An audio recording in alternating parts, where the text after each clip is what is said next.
વાત કરીએ વડોદરાની તો વડોદરાના કારેલી બાગમાં હિટ એન્ડ રનનો મામલો ગરમાયો છે ત્યારે ઇજાગ્રસ્ત પૂરવ પટેલના પિતા દીપક પટેલનું નિવેદન સામે આવ્યું છે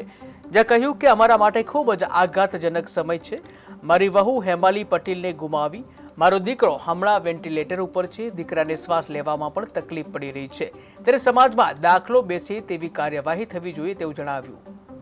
અમારા માટે તો બહુ આઘાતજનક વસ્તુ બનેલી છે અને દીકરી જેવી મેં બહુ ગુમાવેલી છે એનો શોખ છે અને સાથે સાથે મારો દીકરો પણ અત્યારે ઇન્ટેન્સિવ કેર યુનિટમાં છે। સુધારા પર થઈ રહ્યું છે પણ હજુ એટલો સુધારો નથી, હજુ અમને ડર જ લાગ્યા કરે છે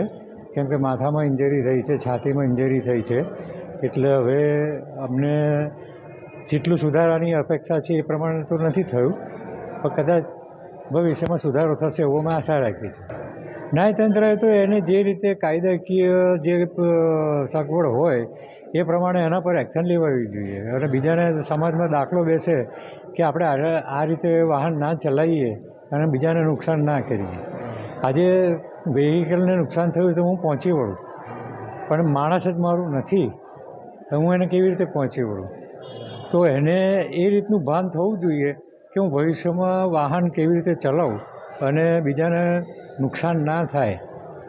બીજાના વાહનને નુકસાન ના થાય, બીજાના વ્યક્તિઓને નુકસાન ના થાય। એટલે એને પોતાને પણ એવી સજા મળવી જોઈએ કે એને અનુભવ થાય, એને પોતાને ખબર